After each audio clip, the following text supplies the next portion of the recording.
Today's sew-along is a pretty little romper with side hem laces. I'm using McCall's 8119. The pattern also includes views for a full jumpsuit, a sleeveless version, 3/4 sleeves, and an optional belt. I've chosen the shorts romper version with the short sleeves, view A. The version that I'm sewing today does not have pockets, but there is a pocket pattern piece included with the pattern for the other views, which you could easily add to this romper. You can find this pattern at your local fabric store and online. I've left a link for you below so you can check out all the details, grab a copy, and sew it along with me. Grab that pattern, cut out your fabric, mark your dots and notches, and let's get started. Apply interfacing to the wrong sides of your back neck facings and your front neck facing. Now I'm going to start preparing all of my darts. You have 2 darts in the front bodice. I've transferred them from the pattern to the wrong side of my fabric. Now I'm going to fold my dart in half and pin through one dart leg and out the other. Do this for both bust darts in your front piece, both waist darts in your back pieces, as well as both waist darts in your back pant pieces. For each dart, you're going to sew from the outside edge to the point, leaving thread tails at the end so that you can tie them in knots.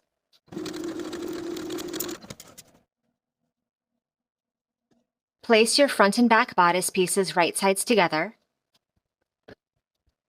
and pin your shoulder seams and side seams.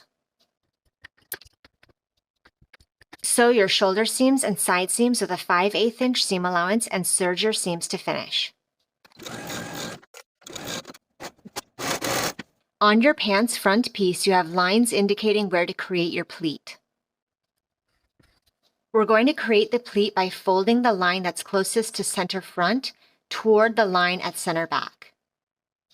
For both of the front pant pieces, I've just clipped notches into the waistline where those lines were on my pattern pieces. I'm going to fold from the notch that's closest to center front and carry that over to the notch that's closest to center back, and pin in place. Do that for both of your front pant pieces. Now I'm going to take my front pant pieces to my sewing machine and baste across both pleats at these upper edges. Place your front and back pant pieces right sides together and pin together at the inner leg. Do this for both sets of front and back pant pieces. Sew these seams with a 5/8 inch seam allowance and serge your seams to finish. Before attaching these front and back sets together, I've gone ahead and serged the crotch seams for both sets separately. Now place your front and back pant sets right sides together,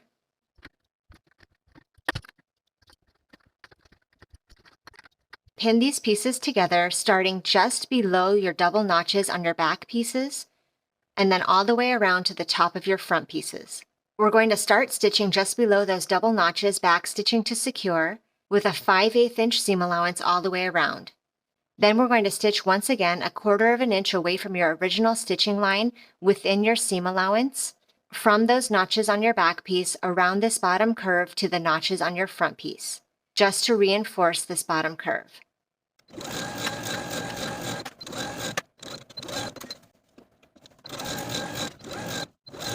Now we're going to create narrow hems all along the bottom of these shorts pieces. I've taken these pieces to my ironing board and I folded up the raw bottom edges to the wrong side by 5/8 inch. I've done this from the bottom side edge of my front piece all the way across to the bottom side edge of my back piece. And I've done this on both sides of my front and back pieces. To form the narrow hem, we're going to take the raw edge of the material and fold it to the crease that we made with our iron, and then fold that folded edge on the crease and pin in place all the way across. And then take this to your sewing machine and edge stitch close to that inner fold all the way across both sides of the shorts.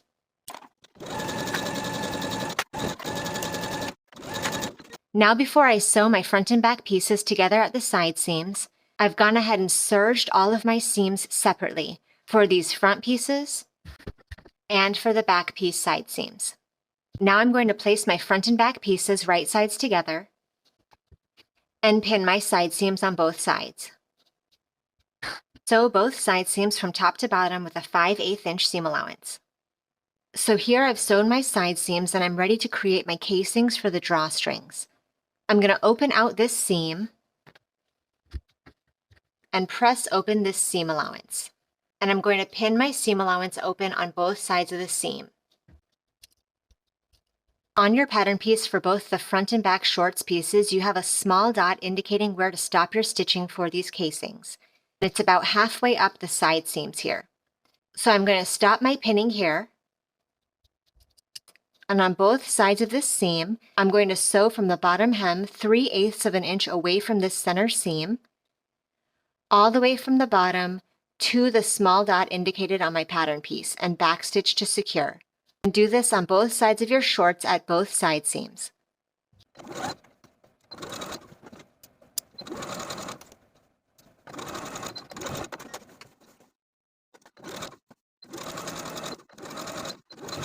Before I attach my bodice to the shorts, I've gone ahead and finished my center back seams with my serger so that they're ready for me to install the zipper. And I've finished these center back seams separately on both sides. Now I'm going to match the bottom of my bodice with the top of my shorts right sides together, starting at center front, matching my notches and pinning in place. And then you can match your center backs and pin in place.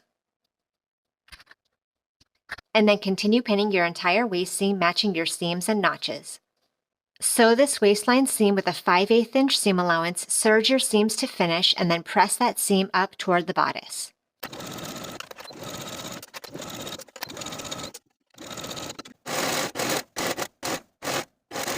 The pattern calls for a 22-inch invisible zipper. I'm going to open up my zipper, and I'm first going to take it to my ironing board so that I can open out the coils of the invisible zipper so that they lay flat from top to bottom. Now I'm going to take the left side of my zipper and place it right sides together with the left side of my center back. I'm going to match the raw top edge of my zipper with the raw top edge of the center back, and I want my zipper teeth to lay at that 5/8 inch seam allowance. And because my zipper tape is 3/8 of an inch wide, I'm going to place the outer edge of my zipper tape 1/4 of an inch away from my serged edge of the center back and pin all the way down. Now, using a zipper foot or an invisible zipper foot on your sewing machine, we're ready to sew the zipper to the center back, positioning your needle very close to the teeth and sewing all the way from top as far as your presser foot will allow you to get to the bottom of your zipper. Backstitch at the end to secure.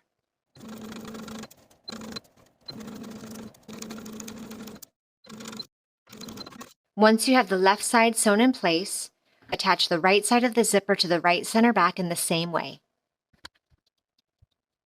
Placing that zipper tape right sides together with your center back on the right side, aligning the top raw edge of your tape with the top raw edge of your bodice, and pinning the tape so that the teeth are 5/8 of an inch away from the center back. Then I'm going to take this to my machine and sew close to my zipper teeth just as we did on the left side. Now my zipper is applied on both sides, and I'm going to close the zipper and then turn my garment right side out. I'm going to pin together the rest of that center back seam from where we started sewing our center pants seam together earlier to where the stitching ends for our zippers, moving your zipper out of the way so that you can pin this entire section. Here is where my stitching ends for my zipper. I still have my zipper foot installed in my machine. From the bottom of the zipper, I'm going to sew those initial couple of inches still using my zipper foot. This way I can get my needle as close as I can to the end of my zipper stitching. After sewing those first couple of inches, I'm going to switch back to my regular foot and continue sewing that 5/8 of an inch seam allowance until my stitching meets my earlier stitching here, and backstitch to secure.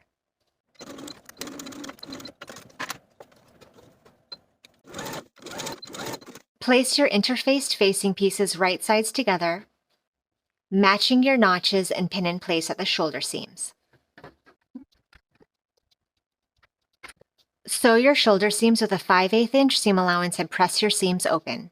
I've gone ahead and serged the entire outer curved edge of the facings for a nice and clean finish on the inside. Now place your facing right sides together with your neckline, matching your center fronts, your notches, your shoulder seams, and your center backs, and pin in place all the way around. Now you can sew your facing to your neckline from center back to center back with a 5/8 inch seam allowance. Now we're going to trim our neckline seam allowance by about half. And we're going to understitch our facing. You're going to open out that facing over the seam allowance. We're stitching this seam allowance to the facing all the way around the neckline, about 1/8 of an inch away from our original stitching line.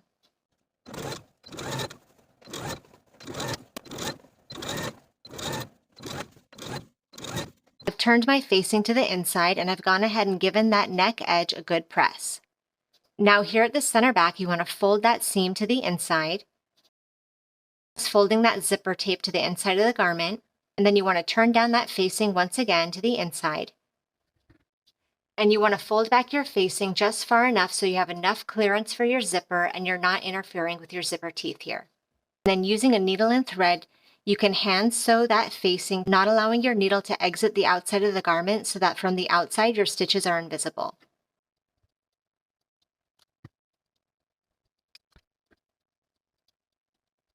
And do this at both center backs. We also want to hand tack the bottom of our facing to the seam allowances at both of the shoulder seams to help keep our facing always staying to the inside of the garment. So again, with your needle and thread, make sure that the shoulder seam of your facing and the shoulder seam of your bodice line up perfectly. Sew the serged edge of your facing and the serged edge of your seam allowance together. And do that for both of your shoulder seams. At the top of your sleeve, you have 3 dots. The 2 outer dots indicate where to start and stop your basting stitches to ease them into the sleeve cap. And the topmost dot indicates where to place your sleeve at the shoulder seam. Take your sleeve to your machine and using your longest stitch length, sew from outer dot to outer dot, leaving thread tails on both sides so that you have threads to pull for easing. Fold your sleeve in half, right sides together, matching your short seams, and pin in place. Sew this seam with a 5/8 inch seam allowance and serge your seams to finish. Place your sleeve and your bodice right sides together at the armhole. Match the notch at the top of your sleeve with your shoulder seam and pin in place. Match the underarm seam and pin in place. And also match the notches that indicate front and back. Now you can start pulling those easing stitches so that the sleeve fits the armhole from notch to notch. Keep in mind that we are not trying to form any gathers here, so any puckering that happens needs to happen within the seam allowance and not beyond, so that they're not visible from the outside. So once you have that eased in and it fits, go ahead and pin in place.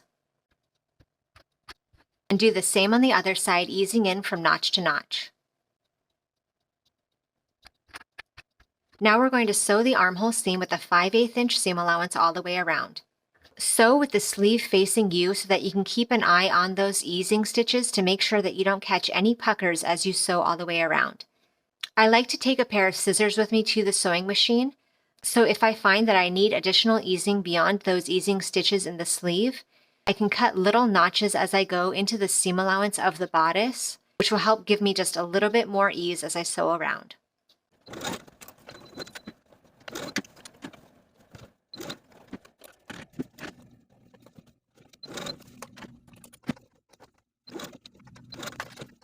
And serge that armhole seam to finish. The hem allowance for the bottom of the sleeves is 1 1/4 inch. I've taken my sleeves to the ironing board and I folded in the raw edges to the wrong side by 1 1/4 inches. I also pressed the very outer edge again to the inside by 1/4 inch. This 1/4 inch fold is going to give us a nice clean finish on the inside. So fold that sleeve to the inside by 1 1/4 inches along your crease, tucking in that 1/4 inch raw edge, and pin in place all the way around.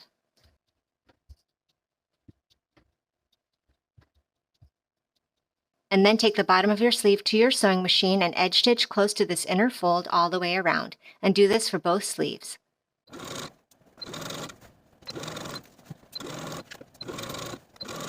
For the lacing at the side seams of the shorts, the pattern calls for cording, and you need to cut 4 10-inch strips. Alternatively, you could also use laces to put through those casings. I've just cut strips of my main fabric about 1 inch wide. I'm going to fold these strips right sides together and pin all along the raw edge. And I've gone ahead and sewn all along that raw edge with a 1/4 inch seam allowance. And now I'm going to turn it right side out.